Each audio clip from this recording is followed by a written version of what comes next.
Honour அவங்களோட flagship phone சீரியஸில் புதுசாக budget ரேஞ்சில் ஒரு ஃப்ளாக்ஷிப் ஃபோன் ஸ்பெசிஃபிகேஷனோட லான்ச் பண்ணியிருக்கிறாங்க. இன்றைக்கி இந்த வீடியோவில் இந்த ஸ்மார்ட் ஃபோன் எப்படி இருக்குது, இதை பற்றி என்னோட ஒப்பீனியன் என்ன அப்படிங்கிறத இந்த வீடியோட லாஸ்ட்டில் சொல்கிறேன். ஸோ வீடியோ ஸ்கிப் பண்ணாமல் கடைசி வரைக்கும் பாருங்கள். ஃபர்ஸ்ட் டிசைன்லேருந்தே ஸ்டார்ட் பண்ணலாம். டிசைன் பார்க்குறதுக்கு X40 என்ன டிசைன் கொடுத்தாங்களோ அதே டிசைன் தான் இங்கேயும் யூஸ் பண்ணியிருக்கிறாங்க. எந்தவித சேஞ்சஸும் இங்கே கொடுக்கல. X40 GTயோட சைஸ் பொறுத்தவரை 6.81 inches, கொஞ்சம் பெரிய டிஸ்பிளே தான். அண்ட் ஆஸ்பெக்ட் ரேஷியோ கொஞ்சம் டிஃப்ரெண்ட்டான ஆஸ்பெக்ட் ரேஷியோ. காரணம் இந்த டிஸ்பிளே வந்து நல்லா வைடாக கொடுத்துருக்காங்க. 19.9:9 ஆஸ்பெக்ட் ரேஷியோ கொடுத்துருக்காங்க. டிஸ்பிளேக்காக எங்கள் ஐபிஎஸோட LCD பேனல் யூஸ் பண்ணியிருக்கிறாங்க. ரெசல்யூஷன் பொறுத்தவரை full HD+. And refresh rate 144 ஹெர்ட்ஸ்க்கான ஹையர் ரெஃப்ரெஷ் ரேட் இருக்குது. அண்ட் டச் சாம்பிளிங் ரேட்டும் அதிகமாக 480 ஹெர்ட்ஸ் வரைக்கும் சொல்லியிருக்கிறாங்க. நெக்ஸ்ட் ப்ராசஸர் எடுத்துக்கிட்டிங்கன்னா ஸ்னாப்ட்ராகனோட 888 ப்ராசஸர் யூஸ் பண்ணியிருக்கிறாங்க. இப்போ உங்களில் நிறைய பேர் டவுட் கொஞ்சம் பழைய ப்ராசஸராக இருக்குது அப்படின்னு சொல்லிட்டு. கொஞ்சம் பழைய ப்ராசஸர் தான், ஆனால் பெர்ஃபார்மன்ஸ் ரொம்ப நல்லாயிருக்கும் இந்த ப்ராசஸரில். சில பேர் யோசிக்கலாம், நிறைய பேருக்கு ஹீட்டிங் இஷ்யூஸ்லாம் இந்த ப்ராசஸர் இருக்குது அப்படின்னு சொல்லிட்டு. ஆனால் நான் பர்சனலாக யூஸ் பண்ண வர 888 எனக்கு ஒன்றும் பெருசாக ஹீட்டிங் இஷ்யூஸ்லாம் ஆகலை. அண்ட் இந்த ஹீட்டிங் இஷ்யூஸ்லாம் குறைக்கிறதுக்கு 8 layer graphic cooling patch use பண்ணியிருக்காங்க சொல்லியிருக்காங்க. ஸோ இதனால் வர ஹீட்டிங் கம்மியும் பண்ணிக்க முடியும்.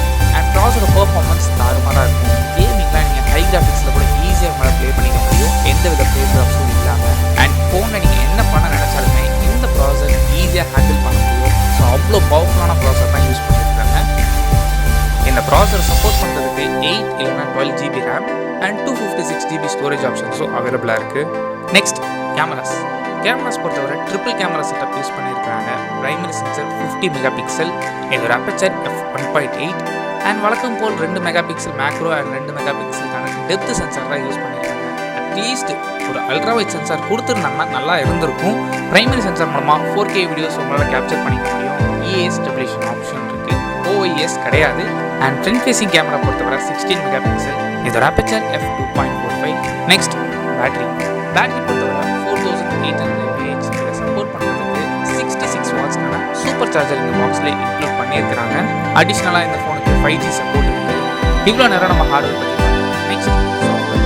இந்த ஃபோன் ஆண்ட்ராய்ட் மாடலில் இதுக்கு மேலே ஹானரோட ஃபோன் 6.1 அப்ளை பண்ணியிருக்காங்க. அண்ட் ப்ரைஸிங் எடுக்கும்போது இந்த ஃபோன் இப்போதைக்கு சைனாவில் மட்டும் தான் லான்ச் பண்ணியிருக்காங்க. அண்ட் ரொம்பவே அக்ரெசிவான ப்ரைஸ் ரேஞ்சில் லான்ச் பண்ணியிருக்காங்க. சைனீஸ் ப்ரைஸை இந்தியன் ப்ரைஸ் கன்வெர்ட் பண்ணி பார்க்கும்போது கிட்டத்தட்ட 23,000 இந்த ஃபோன் ஸ்டார்ட் ஆகுது. இந்த ப்ரைஸுக்கு இந்த ஃபோன் ஒரு நல்ல டீல்னே சொல்லலாம். அதுவும் பெர்ஃபார்மன்ஸில் ரொம்ப இம்பார்ட்டன்ட் அப்படின்னு நினைக்கிறவங்களுக்கு இந்த ஃபோன் நீங்கள் வாங்கலாமான்னு என்கிட்ட கேட்டிங்கன்னா, ஒரு நல்ல ஃபோன் உங்களுக்கு பெர்ஃபார்மன்ஸ் ரொம்ப இம்பார்ட்டன்ட் அப்படின்னு நினச்சிங்கன்னா நீங்கள் தாராளமாக கண்டுபிடிக்கிற ஃபோன் வாங்கலாம். சப்போஸ் இந்த ஃபோன் நீங்கள் பர்ச்சேஸ் பண்ணணும்னு நினச்சிங்கன்னா அக்டோபர் 18 இந்த ஃபோன் இம்போர்ட் பண்ணி கூட யூஸ் பண்ணிக்க முடியும். அந்த ஆப்ஷன்ஸும் அவைலபிளாக இருக்குது. அண்ட் குளோபல் மார்க்கெட்ஸ் அவைலபிலிட்டி பற்றி இன்னும் அஃபிஷியலாக சொல்லலை. ஒன்ஸ் அப்டேட் பண்ண பிறகு நம்ம சோஷியல் மீடியா ஹேண்டில் அப்டேட் பண்ணுறேன், செக் பண்ணி பாருங்கள். அவ்வளோதான் இந்த வீடியோ பிடிச்சா லைக் பண்ணுங்கள், கமெண்ட் பண்ணுங்கள், ஷேர் பண்ணுங்கள்.